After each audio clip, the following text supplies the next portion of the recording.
నిబంధనలకు విరుద్ధంగా హనుమకొండలో భారస కార్యాలయం నిర్మించారంటూ అధికారులు నోటీసులు జారీ చేయడం చర్చనీయాంశమైంది. 2018లో అప్పటి భారస ప్రభుత్వం హనుమకొండలోని సర్వే నెంబర్ 1066లోని ఎకరం భూమిలో పార్టీ కార్యాలయాన్ని నిర్మించింది.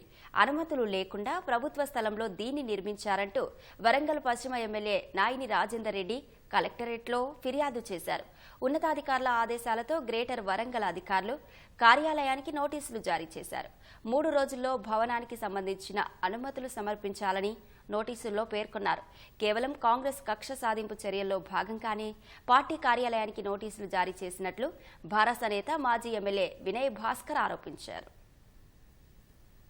భవిష్యత్ తరాలకు ఉండవలసిన పార్క్ ల్యాండ్లని ఒక నాయకులకు మనమే ఏ మెసేజ్ ఇస్తున్నాం ప్రజలకు? వీటిని ఆక్యుపై చేసి అన్ని బయటకు వచ్చి ఇది ఒకటే కాదు, చాలా ఉన్నాయి. వీళ్ళవి అన్ని తీసిపెట్టిన ఈ 4 నెలల్లో అభివృద్ధి మీద ఎంత కాన్సన్ట్రేట్ చేసినామో రేపు ఉన్నప్పుడు ఇన్ఫర్మేషన్ యాక్ట్ నేను కలెక్టర్ గారికి కట్టడం జరిగింది. నాకు రిపోర్ట్స్ రెవెన్యూ కానివ్వండి, కార్పొరేషన్ కానివ్వండి, కూడా కానివ్వండి, ఎలక్ట్రిసిటీ డిపార్ట్మెంట్ కూడా మీటర్ రేట్లు ఇచ్చిండ్రు. అక్కడ ఏ నెంబర్లు ఇచ్చిండ్రు, ఏ పార్టీ ఏ నెంబర్, ఇంటి నెంబర్ లేనప్పుడు మీటర్ రేటుకి వస్తుంది. 3 రోజుల సమయం ఇచ్చిండ్రు.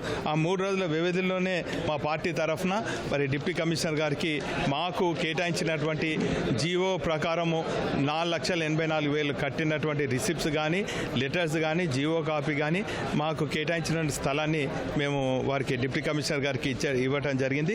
మోసపూరిత హామీలు అమలు చేయలేని నిస్సాయ స్థితిలో ఈ కాంగ్రెస్ పార్టీ ఉన్నది కాబట్టి ఈ కార్యాలయాన్ని ఎత్తేయాలి, మా పైన అక్రమ కేసులు పెట్టాలి, తద్వారా శాంతి భద్రత సమస్యలు వస్తాయి, ప్రజలు దృష్టిని మళ్లించాలని చెప్పి కాంగ్రెస్ చేస్తున్నటువంటి ఒక డ్రామా.